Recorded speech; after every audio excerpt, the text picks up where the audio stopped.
Imagine करो एक ऐसी दुनिया जो लाल है, सुनसान है और करोड़ों किलोमीटर दूर है, लेकिन फिर भी इंसान हर हाल में उस तक पहुंचने की कोशिश करता रहा। ये दुनिया है मार्स, जिसे हम लाल ग्रह के नाम से जानते हैं। आज हम शुरू करने जा रहे हैं एक सफर, एक ऐसी यात्रा जिसमें हम जानेंगे उन सभी मिशंस के बारे में जो मार्स तक पहुंचने निकले। कुछ ने इतिहास बनाई और कुछ बीच रास्ते में ही खो गए, लेकिन हर मिशन ने हमें कुछ न कुछ सिखाया और मार्स को और करीब लाया। ये है history of Mars missions.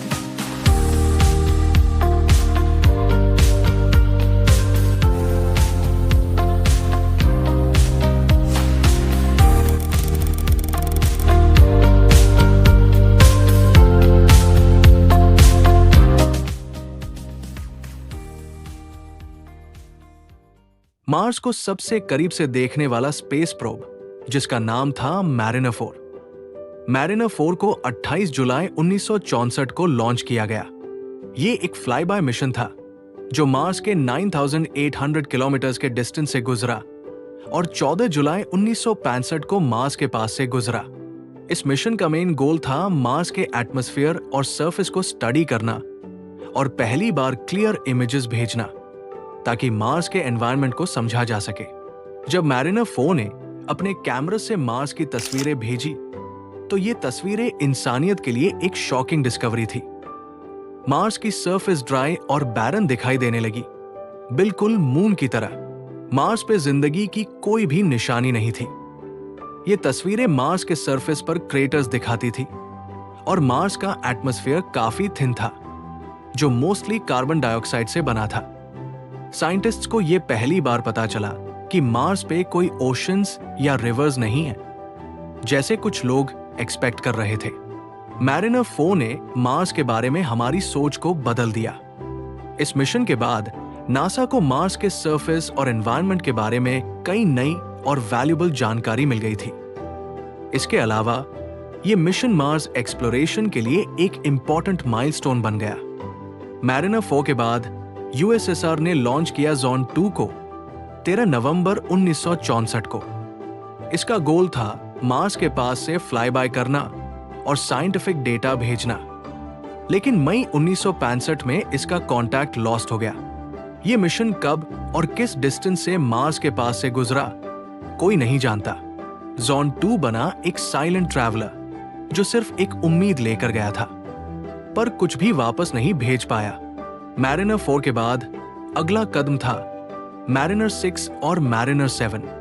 NASA ने इन दोनों स्पेसक्राफ्ट्स को लॉन्च किया फरवरी और मार्च 1969 में। ये मिशंस थे फ्लाई बाय टाइप। मैरिनर 6 ने मार्स के इक्वेटर के आसपास की इमेजरी भेजी, जबकि मैरिनर 7 ने साउथ पोल के पास के एरिया का ऑब्जर्वेशन किया। इन मिशंस ने लगभग 200 से भी ज्यादा तस्वीरें भेजी, क्रेटर्स, कैनियंस और प्लेन्स दिखाते हुए। मार्स का एटमॉस्फेयर भी स्टडी हुआ और पता चला कि ये मेनली कार्बन डाइऑक्साइड से बना हुआ है। ये दोनों मिशंस मार्स के एक्सप्लोरेशन में एक नई स्पीड लेकर आए। इन्होंने हमें दिखाया कि हम ना सिर्फ मार्स तक पहुंच सकते हैं, बल्कि उसकी डिटेल्स भी समझ सकते हैं बिना वहां। मैरिनर 6 और 7 के बाद नासा ने फिर से अपनी नजर मार्स पर टिकाई। इस बार गोल और भी बड़ा था, मार्स के ऑर्बिट में घुसकर उसे डिटेल में समझना। मैरिनर 8 तो लॉन्च के तुरंत बाद फेल हो गया, लेकिन मैरिनर 9 ने बना दिया एक इतिहास। 30 मई 1971 को मैरिनर 9 को लॉन्च किया गया और ये 19 नवंबर 1971 में मार्स के ऑर्बिट में एंटर करने वाला पहला स्पेसक्राफ्ट बना। लेकिन जैसे ही ये मार्स के पास पहुंचा, पूरा प्लैनेट एक मैसिव डस्ट स्टॉर्म से घिरा हुआ था। कुछ दिनों तक तो कुछ भी दिखाई नहीं दिया, लेकिन जैसे ही डस्ट क्लियर हुआ, मैरिनर 9 ने भेजी कुछ ऐसी तस्वीरें जो दुनिया ने पहली बार देखी। ओलंपस मॉज सोलर सिस्टम का सबसे बड़ा वोल्केनो, वेल्स मैरिनरिस एक कैनियन जो पूरे यूएसए जितना बड़ा है, और पुराने नदियों के निशान जो इस बात का क्लू देते हैं कि मार्स पर कभी पानी था। मैरिनर 9 ने लगभग 7,300 तस्वीरें भेजी।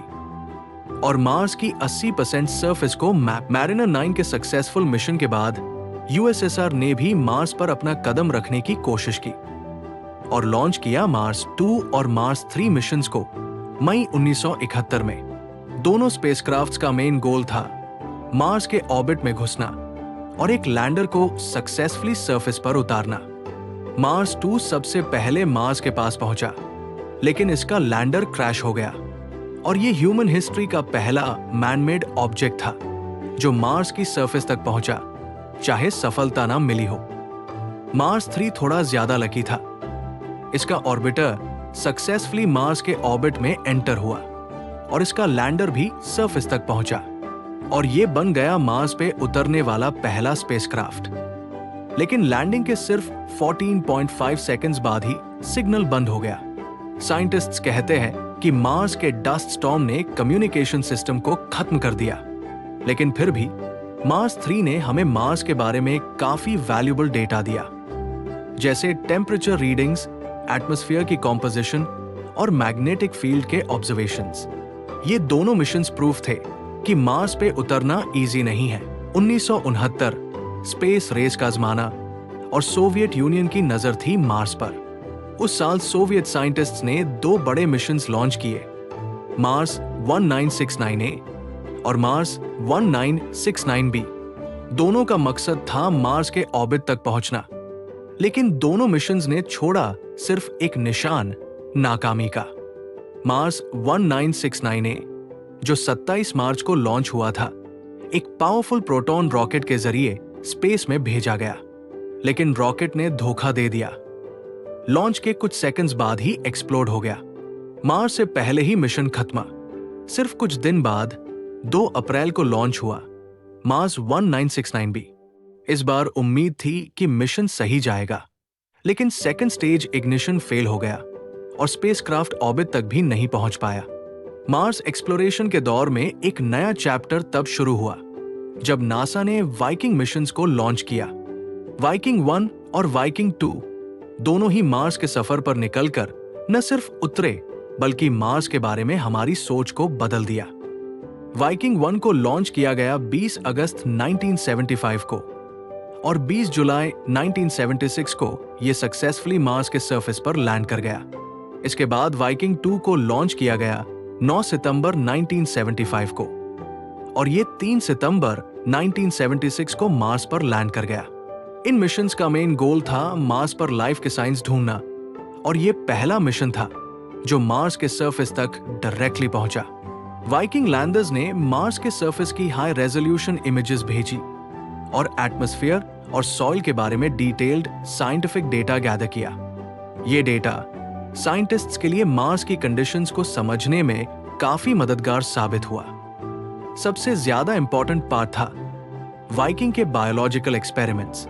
इन एक्सपेरिमेंट्स के जरिए साइंटिस्ट्स ने ये जाना कि क्या मार्स की मिट्टी में कोई माइक्रोबियल लाइफ एग्जिस्ट करती है। ये एक्सपेरिमेंट्स कुछ कंफ्यूजिंग रिजल्ट्स दिए, लेकिन मार्स पर लाइफ के होने के सबूत अब तक नहीं मिल पाए। वाइकिंग मिशन ने मार्स के सरफेस और एनवायरनमेंट के बारे में पहली बार काफी क्लियर इंसाइट्स दिए। ये मिशन मार्स एक्सप्लोरेशन के लिए एक सिग्निफिकेंट माइलस्टोन था। वाइकिंग 1 और वाइकिंग 2 के जरिए हमने ये समझा कि मार्स एक ड्राई और कोल्ड वर्ल्ड है, लेकिन ये लाइफ के लिए बिल्कुल इम्पॉसिबल नहीं है। 1988 में सोवियत यूनियन ने एक एम्बिशियस मिशन लॉन्च किया, फोबोस 1। इसका मकसद था मार्स के ऑर्बिट में पहुंचकर उसके छोटे मून फोबोस का क्लोज स्टडी करना। सैटेलाइट में हाईटेक कैमरास और इंस्ट्रूमेंट्स थे जो फोबोस के सरफेस को डिटेल में स्कैन करने वाले थे, लेकिन मिशन में आई एक छोटी सी गलती ने सब कुछ बर्बाद कर दिया। अर्थ से भेजे गए एक गलत कमांड ने स्पेसक्राफ्ट के ओरिएंटेशन सिस्टम को शट डाउन कर दिया। उसके बाद फोबोस 1 ने अपना डायरेक्शन खो दिया, सोलर पैनल्स सही एंगल में नहीं रहे और कुछ ही दिन में उसका पावर खत्म हो गया। फाइनल रिजल्ट, कांटेक्ट हमेशा के लिए चला गया। ना मार्स, ना फोबोस, स्पेसक्राफ्ट डीप स्पेस में खो गया। फोबोस 1 एक वार्निंग थी स्पेस साइंस के लिए। एक छोटी कोडिंग मिस्टेक भी मिशन को बर्बाद कर सकती है। 1992 में नासा ने लॉन्च किया एक hi tech mission, Mars Observer. Mission का ऑब्जेक्टिव था मार्स के एटमॉस्फेयर, मैग्नेटिक फील्ड और सरफेस का डिटेल सर्वे करना। यह स्पेसक्राफ्ट इतना एडवांस था कि इसे मार्स का पहला वेदर सैटेलाइट माना जा रहा था।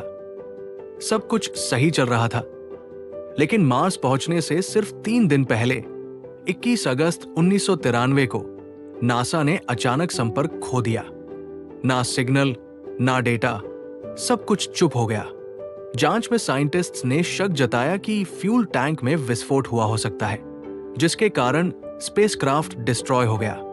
इतना करीब होकर भी मार्स ऑब्जर्वर कभी मार्स को देख नहीं पाया।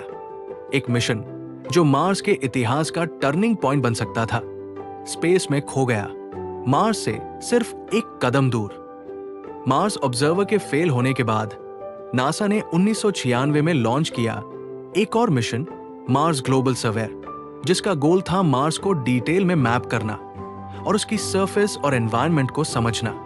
इस बार नासा ने डिजाइन सिंपल रखा और सिस्टम को ज्यादा रिलायबल बनाया। यह स्पेसक्राफ्ट सितंबर 1997 में मार्स के ऑर्बिट में सक्सेसफुली घुस गया और वहां से मार्स की ग्रेविटी, मैग्नेटिक फील्ड और सरफेस के बारे में वैल्यूएबल डेटा भेजना शुरू किया।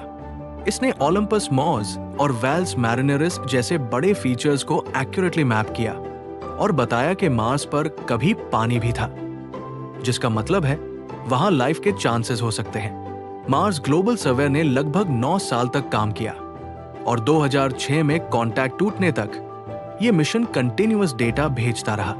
यह मिशन नासा के लिए एक बड़ी जीत था, जो दिखाता है कि सही प्लानिंग और सिंपल डिजाइन से भी मिशन सक्सेसफुल बनाया जा सकता है। 4 दिसंबर 1996 को नासा ने लॉन्च किया था एक यूनिक मिशन, मार्स पाथफाइंडर, जो 4 जुलाई 1997 को सक्सेसफुली लैंड हुआ मार्स के अरेज वेल्स रीजन में। यह मिशन सिर्फ एक लैंड नहीं था, बल्कि साथ लाया था एक छोटा सा रोवर भी, जिसका नाम था सोजर्नर। यह रोवर था सिर्फ 11 किलोग्राम्स का, लेकिन इसने दुनिया को दिखाया कि मार्स पर रिमोटली ऑपरेटेड व्हीकल चलाया जा सकता है।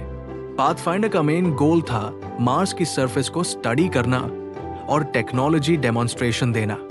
इसके जरिए नासा ने टेस्ट किया कैसे एक रोवर सरफेस पर मूव कर सकता है, डेटा भेज सकता है और मार्स की क्लाइमेट और जियोलॉजी के बारे में इंफॉर्मेशन कलेक्ट कर सकता है। सोजर्नर रोवर ने मार्स की मिट्टी और पत्थरों का एनालिसिस किया और दिखाया कि मार्स का सरफेस वोल्केनिक रॉक से भरा हुआ है। इस मिशन ने एटमॉस्फेयर के प्रेशर, टेम्परेचर और डस्ट स्टॉर्म जैसे फैक्टर्स को भी मॉनिटर किया। सबसे खास बात, पाथफाइंडर मिशन एक लो कॉस्ट मिशन था, जो नासा के फास्टर बेटर चीपर मॉडल का परफेक्ट एग्जाम्पल बन गया। इसने more than 2.3 billion bits of data, हजारों इमेजेस और कई बार रोवर मूवमेंट्स सक्सेसफुली ट्रांसमिट किए। मार्स पाथफाइंडर और सोजर्नर रोवर ने फ्यूचर मार्स रोवर्स के लिए रास्ता बना दिया, जैसे स्पिरिट, अपॉर्चुनिटी और क्यूरियोसिटी, सब ने इसी फाउंडेशन पर काम किया। यह मिशन ऑफिशियली 27 सितंबर 1997 को एंड हुआ, जब लैंडर से कांटेक्ट लॉस्ट हो गया, लेकिन तब तक इसने अपना मिशन 100% कंप्लीट कर दिया था। 1996 के फेलियर्स के बाद नासा ने 2001 में लॉन्च किया एक और मिशन, मार्स ऑडिसी।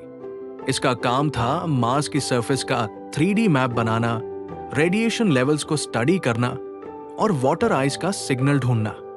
यह स्पेसक्राफ्ट मार्स के ऑर्बिट में सक्सेसफुली पहुंचा और उसने कंफर्म किया कि मार्स की सरफेस के नीचे फ्रोजन वाटर आइस मौजूद है। ऑडिसी ने यह भी रिवील किया कि मार्स का एनवायरनमेंट ह्यूमन मिशंस के लिए डेंजरस रेडिएशन से भरा हुआ है। लेकिन सबसे खास बात यह थी, ऑडिसी बना सबसे ज्यादा देर तक चलने वाला मार्स मिशन। ये आज भी ओवर 20 साल बाद मार्स के आसपास घूम रहा है और डेटा भेज रहा है। इस मिशन ने मार्स एक्सप्लोरेशन का बेस मजबूत बनाया और आज भी ये नासा के नए मिशंस के लिए रिले स्टेशन का काम करता है। मार्स के सफर में अमेरिका और रशिया के बाद 2003 में एक और नाम जुड़ गया, यूरोपियन स्पेस एजेंसी। उनका पहला मिशन था मार्स एक्सप्रेस, जो लॉन्च हुआ था 2 जून 2003 को। इस मिशन का मेन गोल था मार्स के एटमॉस्फेयर, सरफेस और अंडरग्राउंड वाटर का पता लगाना। और खास बात यह थी कि यह मिशन लो कॉस्ट था, फिर भी काफी एडवांस टेक्नोलॉजी से लैस। मार्स एक्सप्रेस ने एक ऑर्बिटर भेजा था जो अब तक मार्स के चक्कर काट रहा है, और एक लैंडर भी था, बीगल 2। लेकिन बीगल 2 अनफॉर्चुनेटली मार्स की सरफेस पर उतरने के बाद कांटेक्ट में नहीं आ पाया। लेकिन ऑर्बिटर ने मार्स के बारे में काफी वैल्यूएबल डेटा भेजा, जैसे कि वाटर आइस के साइंस, एटमॉस्फेयर का केमिकल कॉम्पोजिशन और इवन एंशिएंट लेक बेड्स के सबूत। मार्स एक्सप्रेस ने यूरोप को स्पेस रेस में एक स्ट्रॉन्ग प्लेयर बनाया, और ये मिशन आज भी मार्स के ऑर्बिट में एक्टिव है। एक लंबे समय तक चलने वाला मिशन। 2003 में नासा ने मार्स पर 2 आइडेंटिकल रोवर्स भेजने का फैसला किया। एक था स्पिरिट और दूसरा अपॉर्चुनिटी। स्पिरिट का लॉन्च हुआ 10 जून 2003 को, और ये सेफली लैंड हुआ 4 जनवरी 2004 को गुसेफ क्रेटर में। इसका काम था मार्स के सरफेस को एक्सप्लोर करना, रॉक्स और सॉइल का एनालिसिस करना, और ये ढूंढना कि मार्स पर कभी पानी था या नहीं। ओरिजिनली मिशन सिर्फ 90 दिनों के लिए प्लान किया गया था, लेकिन स्पिरिट ने काम किया 6 इयर्स तक, यानी 2010 तक। स्पिरिट ने कुछ इंपॉर्टेंट डिस्कवरीज की, जैसे वॉल्केनिक रॉक्स, एंशिएंट पानी के साइंस, और एक छोटी सी हिल क्लाइंब भी की जिसका नाम था हस्बैंड हिल। लेकिन 2010 में रोवर मार्स की सॉफ्ट सोइल में फंस गया और कांटेक्ट टूट गया। नासा ने फाइनली 2011 में स्पिरिट मिशन को ऑफिशियली एंड किया, लेकिन स्पिरिट ने मार्स के एक्सप्लोरेशन में एक नई उम्मीद जगाई। एक छोटी सी मशीन, लेकिन जबरदस्त जज्बा। 2005 में नासा ने एक नया मिशन भेजा जिसका नाम था मार्स रिकॉग्नाइजेंस ऑर्बिटर, यानी MRO। इसका मकसद था मार्स के सरफेस का हाई रेजोल्यूशन ऑब्जर्वेशन करना और फ्यूचर मिशंस के लिए स्काउटिंग करना। MRO को लॉन्च किया गया था 12 अगस्त 2005 को, और यह सक्सेसफुली मार्स के ऑर्बिट में पहुंचा मार्च 2006 में। इस ऑर्बिटर में एक सबसे पावरफुल कैमरा लगाया गया था जिसका नाम हाईराइज है, जो इतने हाई रेजोल्यूशन की इमेजेस लेता है कि मार्स के सरफेस पर रखे एक चेयर को भी देखा जा सकता है।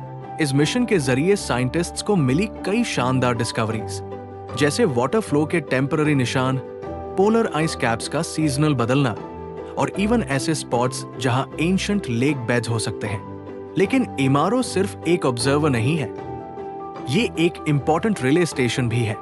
जब भी नासा का कोई लैंडर या रोवर मार्स पर होता है तो उनका सिग्नल सबसे पहले MRO के पास जाता है, और फिर वहां से सिग्नल अर्थ तक पहुंचता है। आज भी MRO एक्टिव है और रोजाना हाई क्वालिटी डेटा भेज रहा है, जो मार्स एक्सप्लोरेशन को और गहराई से समझने में मदद कर रहा है। मार्स के ठंडे और बर्फीले इलाकों को एक्सप्लोर करने के लिए नासा ने लॉन्च किया था एक खास मिशन, फीनिक्स मार्स लैंडर। यह मिशन लॉन्च हुआ 4 अगस्त 2007 को और लैंड हुआ 25 मई 2008 को मार्स के नॉर्थ पोल के पास, एक रीजन जिसे कहा जाता है वस्तितास बोरियालिस। फीनिक्स लैंडर का काम था मार्स के आइसी सरफेस को केयरफुली एनालाइज करना और ये पता लगाना कि क्या वहां कभी माइक्रोबियल लाइफ के लिए सूटेबल एनवायरनमेंट रहा हो सकता है। ये पहला मिशन था जिसने मार्स के परमाफ्रॉस्ट यानी जमी हुई जमीन तक ड्रिलिंग की और वहां की आइस को डायरेक्टली ऑब्जर्व किया। फीनिक्स में लगा था रोबोटिक आर्म, जिसकी मदद से इसने मिट्टी को खोदा और आइस सैंपल्स कलेक्ट किए। इसमें थे सोफिस्टिकेटेड इंस्ट्रूमेंट्स जैसे टेगा यानी थर्मल एंड इवोल्व्ड गैस एनालाइजर और मेका यानी microscopy electrochemistry and conductivity analyser, जिन्होंने ये प्रूफ दिया कि मार्स के नीचे पानी की बर्फ मौजूद है। इसने एटमॉस्फेयर का भी एनालिसिस किया और बताया कि मार्स का मौसम बहुत ठंडा और डायनामिक है, जिसमें स्नो क्लाउड्स और फॉग तक देखने को मिले। फीनिक्स मिशन को ओरिजिनली 90 सोल्स के लिए प्लान किया गया था, लेकिन इसने 5 मंथ्स तक काम किया, जब तक अक्टूबर में वहां का एक्सट्रीम कोल्ड और सनलाइट की कमी ने उसे परमानेंटली शट डाउन कर दिया। लेकिन इन 5 मंथ्स में फीनिक्स ने मार्स की पोलर साइंस में एक नया चैप्टर खोल दिया और सबसे पहली बार डायरेक्ट वाटर आइस को देखा गया मार्स की सरफेस के नीचे। 2012 में नासा ने एक ऐसा मिशन लॉन्च किया जो सिर्फ एक्सप्लोर ही नहीं करता बल्कि मार्स पर एक्सपेरिमेंट्स भी करता है। यह था क्यूरियोसिटी रोवर, जिसे लॉन्च किया गया 26 नवंबर 2011 को और इसे लैंड किया गया गेल क्रेटर में। क्यूरियोसिटी एक कार साइज का रोवर है जो अपने साथ लेकर गया एक फुल साइंस लैब, जिसमें कैमरास, ड्रिल्स, ओवन्स और केमिकल एनालाइजर्स तक लगे हुए हैं। इस रोवर का मेन गोल था यह पता लगाना कि क्या मार्स पर कभी लाइफ एग्जिस्ट कर सकती थी। इस मिशन में सबसे जबरदस्त टेक्निक थी स्काई क्रेन लैंडिंग सिस्टम, जिसके जरिए क्यूरियोसिटी को मार्स की सरफेस पर धीरे से उतारा गया। यह स्पेस हिस्ट्री में एक नया पेज था।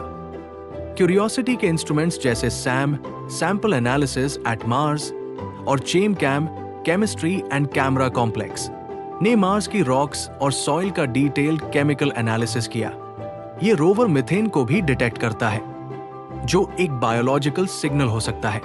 क्यूरियोसिटी ने हमें बताया कि गेल क्रेटर में एक समय पर लिक्विड पानी था और वहां माइक्रोबियल लाइफ के लिए सूटेबल कंडीशंस एग्जिस्ट कर सकते थे, जैसे मिनरल्स, कार्बन कंपाउंड्स और एक न्यूट्रल पीएच लेवल। ये रोवर अब तक मार्स पर काम कर रहा है और 10 इयर्स से ज्यादा समय के बाद भी नई डिस्कवरीज भेज रहा है। डस्ट स्टॉर्म से लेकर रेडिएशन लेवल्स तक हर चीज रिकॉर्ड कर। नासा का इनसाइट लैंडर एक खास रोबोटिक मिशन था जो मार्स के इंटरनल सीक्रेट्स जानने गया। यह लॉन्च हुआ 5 मई 2018 को और लैंड किया 26 नवंबर 2018 को मार्स के एलिसियम प्लैनेशिया में। इनसाइट का मतलब interior exploration using seismic investigations, geodesy and heat transport. इसका मेन टारगेट था मार्स के कोर, मैंटल और क्रस्ट को समझना। इसके पास 2 एडवांस्ड इंस्ट्रूमेंट्स थे, SEIS seismic experiment for interior structure, एक हाईटेक साइस्मोमीटर जो पकड़ता था मार्स क्वेक्स, मार्स के भूकंप। पहली बार हमने सुनी मार्स की अंदरूनी हलचलें। HP3 heat flow and physical properties package, एक मोल जो मार्स की सरफेस को ड्रिल करके हीट फ्लो मेजर करता। हालांकि ये ज्यादा डीप नहीं जा पाया, लेकिन कुछ यूजफुल डेटा जरूर दिया। इनसाइट ने प्रूव किया कि मार्स जियोलॉजिकली एक्टिव है और इसके कोर का साइज साइंटिस्ट्स के एस्टिमेट्स से भी बड़ा है। ये पार्शियली लिक्विड भी निकला। मिशन ऑफिशियली खत्म हुआ 21 दिसंबर 2022 को, जब डस्ट ने इसके सोलर पैनल्स को कवर कर दिया। पर इनसाइट ने अपना मेन गोल पूरा कर लिया। मार्स के अंदर की एक्सरे रिपोर्ट हमें दे दी। Mars atmosphere and volatile evolution यानी मेवन नासा का एक खास ऑर्बिटर मिशन था जो लॉन्च हुआ 18 नवंबर 2013 को और मार्स के ऑर्बिट में पहुंचा 22 सितंबर 2014 को। मेवन का मिशन एकदम यूनिक था। यह मार्स के एटमॉस्फेयर को स्टडी करता है। इसका मेन गोल था समझना कि मार्स का क्लाइमेट कैसे चेंज हुआ और उसकी एटमॉस्फेयर काफी पतली क्यों हो गई। साइंटिस्ट्स का मानना है कि पहले मार्स पर डेंस एटमॉस्फेयर और पानी दोनों मौजूद थे, लेकिन धीरे धीरे उसका एटमॉस्फेयर स्पेस में उड़ गया। मेवन इसी प्रोसेस को समझने गया था। इस ऑर्बिटर ने मेजर किया सोलर वाइंड और अल्ट्रावायलेट रेडिएशन का इंपैक्ट और दिखाया कि ये दोनों फैक्टर्स मार्स की एटमॉस्फेयर को स्ट्रिप कर रहे थे। मेवन के डेटा से हमें ये सबूत मिला कि मार्स ने अपनी एटमॉस्फेयर मोस्टली सोलर एक्टिविटी की वजह से खो दी थी। ये मिशन आज भी एक्टिव है और डेटा भेज रहा है। मेवन ने मार्स के क्लाइमेट हिस्ट्री को समझने के लिए एक नई खिड़की खोल दी। बताया कि कैसे एक पोटेंशियली हैबिटेबल प्लैनेट ड्राई और बैरन बन गया। मेवन मार्स एक्सप्लोरेशन का वो हिस्सा है जो दिखता नहीं, लेकिन सबसे गहरी कहानी सुनाता है। हवाओं, पार्टिकल्स और स्पेस वेदर की होप प्रोब, जिसे एमिरेट्स मार्स मिशन भी कहा जाता है, एक हिस्टोरिक मिशन था। यह था यूनाइटेड अरब एमिरेट्स का पहला इंटरप्लैनेटरी मिशन। लॉन्च हुआ 19 जुलाई 2020 को जापान के तानेगाशिमा स्पेस सेंटर से और मार्स के ऑर्बिट में पहुंचा 9 फरवरी 2021 को। इस मिशन का मेन गोल है मार्स के एटमॉस्फेयर और क्लाइमेट सिस्टम को स्टडी करना, खासकर अपर एटमॉस्फेयर और सीजनल बदलावों को समझना। होप एक ऑर्बिटर है जो मार्स के आसपास एक वाइड एलिप्टिकल ऑर्बिट में घूमता है। ये ऑर्बिट खास तरीके से डिजाइन किया गया है ताकि पूरे प्लैनेट का ग्लोबल व्यू मिल सके, सुबह से शाम तक के एटमॉस्फेयर को मॉनिटर किया जा सके। होप मिशन का डेटा साइंटिस्ट्स को मदद दे रहा है समझने में कि मार्स अपना क्लाइमेट कैसे खो रहा है और क्या यह प्रोसेस कभी लाइफ को सपोर्ट करता था। यह मिशन यूएई के लिए एक बड़ा साइंटिफिक और टेक्नोलॉजिकल अचीवमेंट था और दुनिया को दिखाया कि स्पेस साइंस किसी एक सुपर पावर का फील्ड नहीं, हर मुल्क का सपना हो सकता है। टियानवेन-1 चीन का पहला मार्स मिशन था जिसे चाइना नेशनल स्पेस एडमिनिस्ट्रेशन ने लॉन्च किया 23 जुलाई 2020 को। यह मिशन मार्स के ऑर्बिट में एंटर हुआ 10 फरवरी 2021 को और इसने हिस्ट्री बना दी। टियानवेन-1 एक ट्रिपल सक्सेस मिशन था। इसमें था एक ऑर्बिटर, एक लैंडर और एक रोवर। तीनों कंपोनेंट्स सक्सेसफुली काम करने लगे, जो किसी भी देश के लिए पहली बार हुआ था अपने फर्स्ट मार्स अटेम्प्ट में।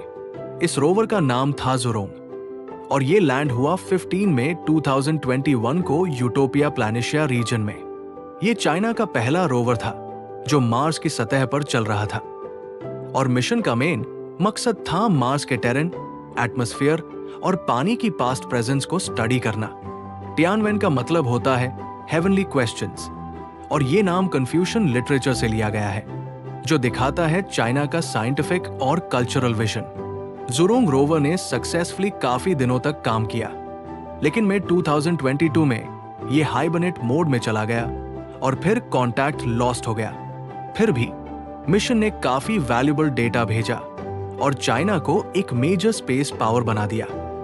नासा के परसेवरेंस रोवर और इंजेन्युइटी हेलीकॉप्टर मार्स के लिए 30 जुलाई 2020 को लॉन्च किए गए और 18 फरवरी 2021 को सक्सेसफुली मार्स पर पहुंच गए। परसेवरेंस रोवर का मेन काम था मार्स की सरफेस एक्सप्लोर करना और सैंपल्स कलेक्ट करना, जो फ्यूचर में अर्थ पर वापस लाए जा सके।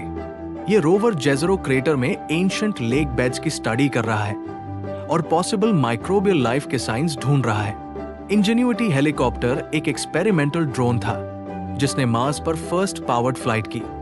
ये पूरी तरह से सक्सेसफुल रहा और अपने प्लान्ड 5 फ्लाइट से कहीं ज्यादा टोटल 72 फ्लाइट्स कंप्लीट किया। इसने प्रूव कर दिया कि मार्स के थिन एटमॉस्फेयर में भी एरियल एक्सप्लोरेशन पॉसिबल है। दोनों मिशंस ने मिलकर मार्स के बारे में हमारी अंडरस्टैंडिंग को बहुत इंप्रूव किया है।